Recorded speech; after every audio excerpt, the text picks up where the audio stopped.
খুবই গুরুত্বপূর্ণ একটি টপিকস কারেন্ট অ্যাফেয়ার্সের। সাম্প্রতিক তোমাদের যে সমস্ত এক্সাম রয়েছে সমস্ত এক্সামের জন্য আজকের এই ভিডিওটি খুবই গুরুত্বপূর্ণ। তো ভিডিওটি তোমরা প্রথম থেকে শেষ পর্যন্ত দেখো এবং তোমাদের কোথাও যদি ডাউট বা প্রশ্ন থাকে নিচে কমেন্ট বক্সে কমেন্ট করে জানাবে। তো চলো শুরু করা যাক আজকের ভিডিওর আমাদের ফার্স্ট প্রশ্ন দেখো কি বলেছে, বর্তমানে ভারতের রাষ্ট্রপতি কে আছেন? চারটি অপশন রয়েছে, সঠিক উত্তর কি হবে?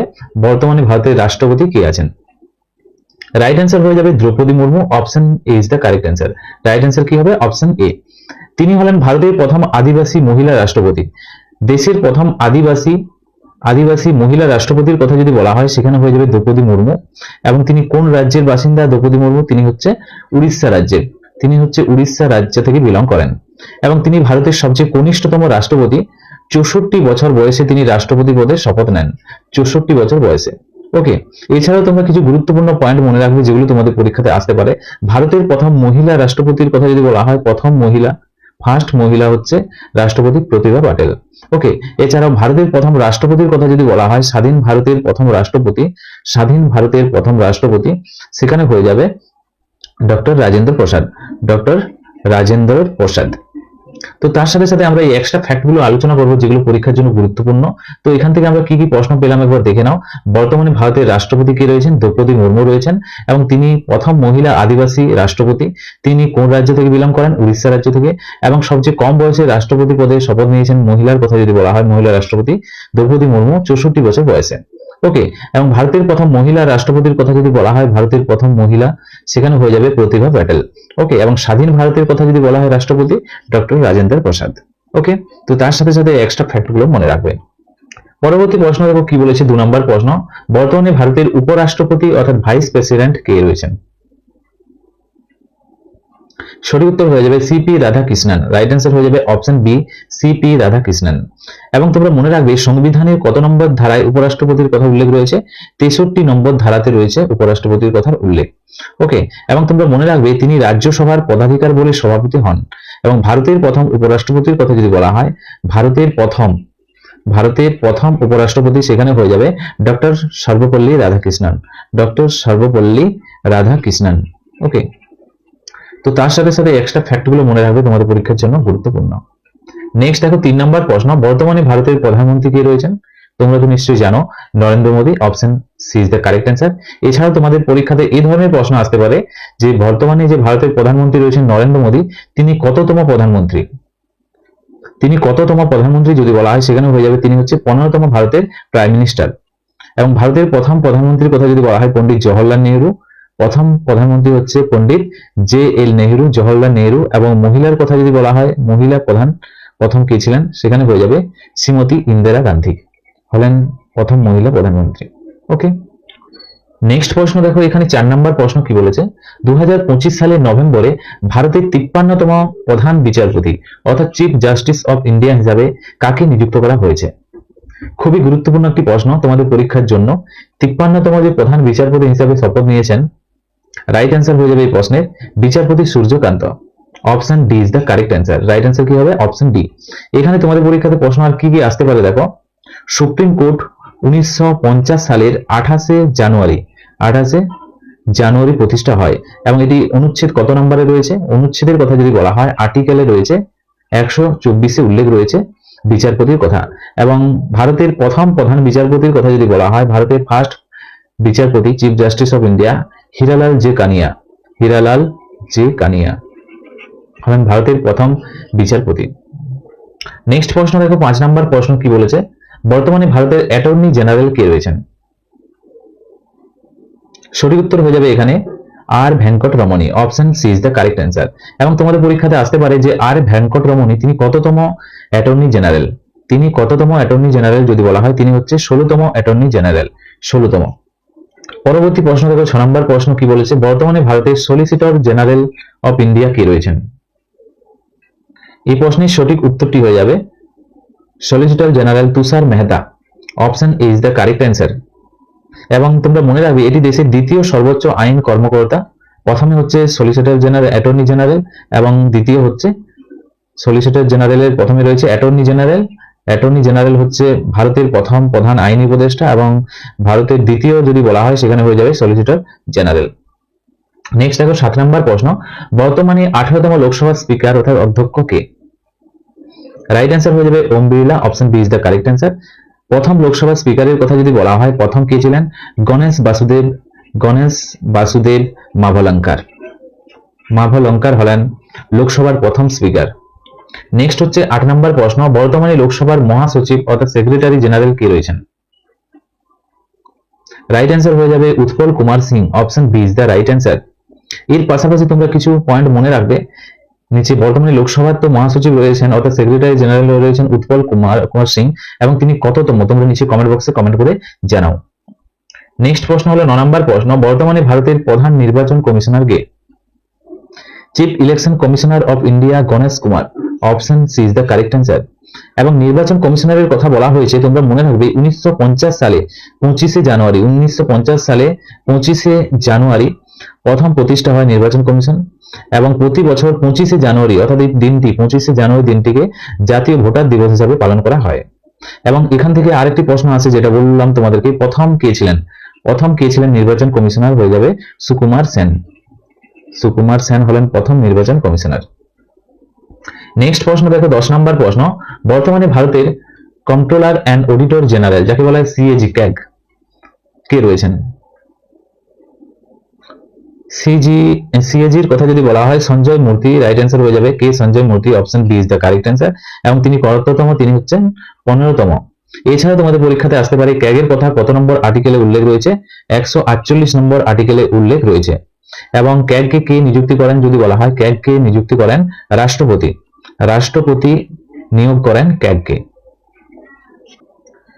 নেক্সট প্রশ্ন দেখো কি বলেছে, 11 নম্বর প্রশ্ন, বর্তমানে ভারতের বায়ুসেনা প্রধান অর্থাৎ এয়ার চিফ মার্শাল কে রয়েছেন?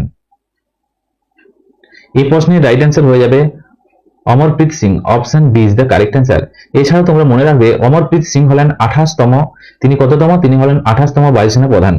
এবং তোমরা মনে রাখবে প্রত্যেক বছর 8ই অক্টোবর বায়ুসেনা দিবস হিসেবে পালন করা হয়। পরবর্তী প্রশ্ন দেখো কি বলেছে, 12 নম্বর প্রশ্ন, বর্তমানে ভারতের নৌসেনা প্রধান কে রয়েছেন? সঠিক উত্তর হয়ে যাবে এখানে option C Dinesh Kumar Tripathi, option C is the correct answer. এবং তিনি হলেন 26তম হচ্ছে নৌসেনা প্রধান। এখান থেকে আরো প্রশ্ন আসতে পারে, প্রত্যেক বছর 4ঠা ডিসেম্বর পালন করা হয় নৌসেনা দিবস হিসাবে, কোন দিন? 4ঠা ডিসেম্বর। নেক্সট হচ্ছে 13 নম্বর প্রশ্ন, বর্তমানে ভারতের স্থলসেনা প্রধান অর্থাৎ আর্মি চিফ কে রয়েছেন? আর্মি চিফ রয়েছেন, সঠিক উত্তর হয়ে যাবে Upendra Trivedi, option D is the right answer. এবং তিনি হলেন 30তম হচ্ছে army chief, option D is the right answer. এছাড়াও তোমাদের পরীক্ষাতে আসতে পারে যে জাতীয় স্থলসেনা দিবস কবে পালন করা হয়? জাতীয় স্থলসেনা দিবস পালন করা হয়, সঠিক উত্তর হয়ে যাবে 15ই জানুয়ারি। ওকে, নেক্সট প্রশ্ন দেখো এখানে কি বলেছে, 14 নম্বর প্রশ্ন, বর্তমানে ভারতের chief of defence staff CDS কে রয়েছেন? রাইট অ্যান্সার হয়ে যাবে Anil Chauhan, option B is the correct answer.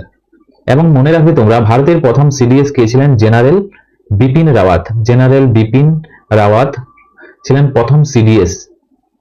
Next প্রশ্ন হলো 15 নম্বর প্রশ্ন, বর্তমানে ভারতের প্রধান তথ্য কমিশনার কে রয়েছেন? এই প্রশ্নের সঠিক উত্তর হয়ে যাবে Rajkumar Goel, option C is the correct answer. পরবর্তী প্রশ্ন হলো 16 নম্বর প্রশ্ন, বর্তমানে ভারতের ক্যাবিনেট সচিব কে রয়েছেন? ক্যাবিনেট সচিব, এই প্রশ্নের সঠিক উত্তর হয়ে যাবে T V Somanathan, option C is the correct answer. এবং মনে রাখবে এটি ভারতের প্রশাসনিক সেবার সবচেয়ে বরিষ্ঠ পদ হল ক্যাবিনেট সচিব পদটি। নেক্সট হচ্ছে 17 নম্বর প্রশ্ন, বর্তমানে প্রধানমন্ত্রীর প্রধান সচিব অর্থাৎ প্রিন্সিপাল সেক্রেটারি কে রয়েছেন? এই প্রশ্নের সঠিক উত্তর হয়ে যাবে প্রিন্সিপাল সেক্রেটারি রয়েছেন P K Mishra, right answer হয়ে যাবে option B P K Mishra. Next হচ্ছে 18 নম্বর প্রশ্ন, বর্তমানে ভারতের বিদেশ সচিব কে রয়েছেন? রাইট অ্যান্সার হয়ে যাবে Vikram Misri, option C is the right answer. এবং তিনি হলেন 35তম বিদেশ সচিব। নেক্সট প্রশ্ন হলো 19 নম্বর প্রশ্ন, বর্তমানে ভারতের স্বরাষ্ট্র সচিব অর্থাৎ হোম সেক্রেটারি কে রয়েছেন? রাইট অ্যান্সার হয়ে যাবে Govind Mohan, option B is the correct answer. Next প্রশ্ন হলো 20 নম্বর প্রশ্ন, বর্তমানে ভারতের প্রতিরক্ষা সচিব ডিফেন্স সেক্রেটারি কে রয়েছেন? সঠিক উত্তরটি হয়ে যাবে option C Rajesh Kumar Singh, option C is the correct answer. পরবর্তী প্রশ্ন দেখো 21 নম্বর প্রশ্ন, বর্তমানে ভারতের অর্থ সচিব কে রয়েছেন? ফিনান্স সেক্রেটারি কে রয়েছেন? রাইট অ্যান্সার হয়ে যাবে Ajay Seth, option B is the right answer. পরবর্তী প্রশ্ন দেখো 22 নম্বর, খুবই গুরুত্বপূর্ণ। বর্তমানে ভারতের জাতীয় নিরাপত্তা উপদেষ্টা এনএসএ কে রয়েছেন? ন্যাশনাল সিকিউরিটি অ্যাডভাইজার কে রয়েছেন? Ajit Doval, option B is the correct answer. Next প্রশ্ন হলো 23 নম্বর প্রশ্ন, কি বলেছে? বর্তমানে ভারতের উপজাতীয় নিরাপত্তা উপদেষ্টা ডেপুটি এনএসএ কে রয়েছেন? এই প্রশ্নের সঠিক উত্তর হয়ে যাবে Anish Dayal Singh, option C is the correct answer. পরবর্তী প্রশ্ন দেখো 24 নম্বর প্রশ্ন, বর্তমানে কেন্দ্রীয় ভিজিলেন্স কমিশনার কে রয়েছেন? এই প্রশ্নের সঠিক উত্তর হয়ে যাবে Praveen Kumar Srivastava, option C is the correct answer. Next প্রশ্ন হলো 25 নম্বর, বর্তমানে সিবিআই এর পরিচালক কে? এই প্রশ্নের সঠিক উত্তরটি হয়ে যাবে Praveen Sood, option C is the right answer. এবং তোমরা মনে রাখবে সিবিআই 1963 সালে প্রতিষ্ঠা হয় এবং এর সদর দপ্তর হেডকোয়ার্টার কোথায় অবস্থিত? নিউ দিল্লিতে অবস্থিত। ওকে,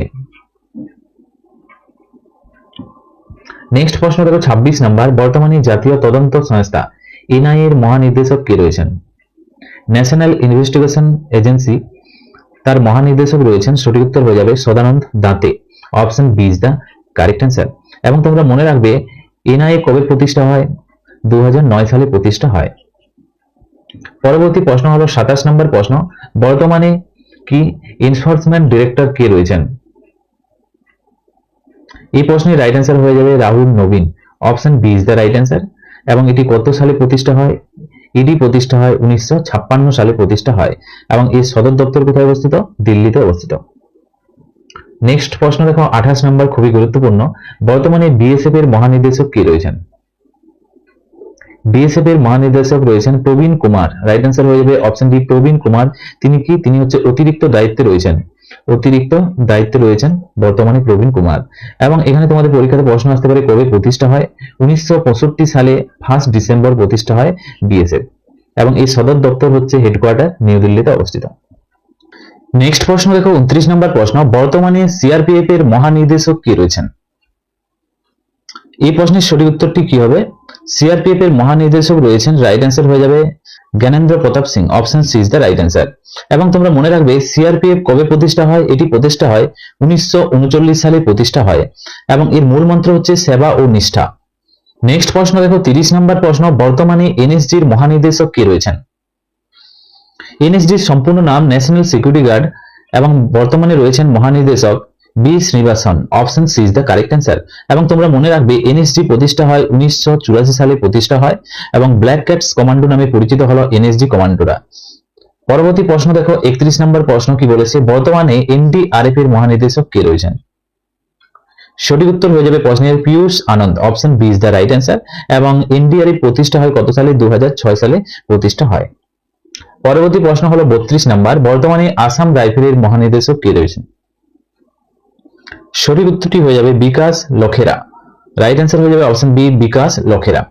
এবং তোমরা মনে রাখবে আসাম রাইফেল কবে প্রতিষ্ঠা হয়? 1835 সালে প্রতিষ্ঠা হয় এবং প্রাচীনতম আধা সামরিক বাহিনীর কথা যদি বলা হয় সেটি হচ্ছে আসাম রাইফেল হচ্ছে প্রাচীনতম আধা সামরিক অর্থাৎ প্যারামিলিটারি ফোর্স। ওকে, এবং এর সদর দপ্তরের কথা যদি বলা হয় হেডকোয়ার্টার হচ্ছে শিলংয়ে অবস্থিত। নেক্সট প্রশ্ন 33 নম্বর, বর্তমানে আইটিবিপির নতুন মহানির্দেশক কে রয়েছেন? আইটিবিপির সম্পূর্ণ নাম হচ্ছে ইন্দো তিব্বত বর্ডার পুলিশ, প্রবীণ কুমার, সঠিক উত্তর হয়ে যাবে অপশন ডি মহানির্দেশক রয়েছেন। এবং কবে প্রতিষ্ঠা হয়? 1962 সালে প্রতিষ্ঠা হয় আইটিবিপি, এর সদর দপ্তর নিউ দিল্লিতে অবস্থিত। পরবর্তী দেখো 34 নম্বর প্রশ্ন, সিআইএসএফ এর নতুন মহানির্দেশক কে রয়েছেন বর্তমানে? সিআইএসএফ এর সম্পূর্ণ নাম হলো central industrial security force, right answer হয়ে যাবে প্রবীর রঞ্জন, অপশন সি সঠিক উত্তর। নেক্সট প্রশ্ন দেখো 35 নম্বর প্রশ্ন, বর্তমানে নীতি আয়োগের চেয়ারম্যান বা অধ্যক্ষ কে রয়েছেন? রাইট অ্যান্সার হয়ে যাবে নীতি আয়োগের অধ্যক্ষ হন প্রধানমন্ত্রী, বর্তমানে রয়েছেন Narendra Modi, option B is the right answer. এবং নীতি আয়োগের full form National Institution for Transforming India হলো নীতি আয়োগের ফুল ফর্ম এবং এটি কবে প্রতিষ্ঠা হয়? 2015 সালের 1 জানুয়ারি, 2015 সালের 1 জানুয়ারি প্রতিষ্ঠা হয়। ওকে, নেক্সট প্রশ্ন কি বলেছে 36 নম্বর, বর্তমানে নীতি আয়োগের ভাইস চেয়ারম্যান কে রয়েছেন? রাইট অ্যান্সার হয়ে যাবে সুমন কুমার রাইট অ্যান্সার হয়ে যাবে সুমন কুমার বেরি, অপশন সি সঠিক উত্তর। নেক্সট হচ্ছে 37 নম্বর প্রশ্ন, বর্তমানে নীতি আয়োগের সিইও কে রয়েছেন? এবং তোমরা মনে রাখবে তোমাদের পরীক্ষাতে আসে সিইও এর ফুল ফর্ম কি, চিফ এক্সিকিউটিভ অফিসার হলো সিইও এর ফুল ফর্ম, এবং বর্তমানে রয়েছেন বিভিআর ব্রহ্মানম। ওকে, রাইট অ্যান্সার হয়ে যাবে বিভিআর সুব্রহ্মণ্যম। ওকে, নেক্সট প্রশ্ন দেখো 38 নম্বর প্রশ্ন, বর্তমানে ইউপিএসসি চেয়ারম্যান কে রয়েছেন? সঠিক উত্তর হয়ে যাবে Ajay Kumar, option C is the correct answer. এবং তোমরা মনে রাখবে ইউপিএসসি কবে প্রতিষ্ঠা হয়, এটি হচ্ছে 1926 সালে প্রতিষ্ঠা হয়, 1 অক্টোবর। ওকে, তো তার সাথে সাথে এই এক্সট্রা ফ্যাক্টগুলো মনে রাখবে, তোমাদের পরীক্ষার জন্য খুবই গুরুত্বপূর্ণ। তো ফ্রেন্ডস, এগুলি ছিল আজকের ভিডিওর আমাদের কিছু গুরুত্বপূর্ণ এমসিকিউ প্রশ্ন উত্তর, এবং আজকের এই ভিডিওর লাস্ট প্রশ্ন, যেগুলো তোমাদের জন্য সঠিক উত্তর নিচে কমেন্ট বক্সে কমেন্ট করে জানাবে। প্রথমত তোমরা নিচে কমেন্ট বক্সে কমেন্ট করে জানাও, ওকে, জিএসটির চেয়ারম্যান বর্তমানে কে রয়েছেন? এছাড়াও নীতি আয়োগ বললাম, নীতি আয়োগের চেয়ারম্যান কে রয়েছেন? নীতি আয়োগের বর্তমানে চেয়ারম্যান কে রয়েছেন? জিএসটির বর্তমানে অধ্যক্ষ বা চেয়ারম্যান কে রয়েছেন এবং কবে প্রতিষ্ঠা হয়? হেডকোয়ার্টার কোথায় অবস্থিত? নিচে কমেন্ট বক্সে কমেন্ট করে জানাও। এগুলো তোমাদের হোমওয়ার্ক রইল। এবং ভিডিওটি যদি ভালো লেগে থাকে অবশ্যই তোমরা একটি লাইক করো এবং তোমাদের বন্ধুদের সাথে ভিডিওটি শেয়ার করো। আজকের ভিডিওটি এখানেই শেষ করছি। Thank you for watching. জয় হিন্দ, জয় ভারত।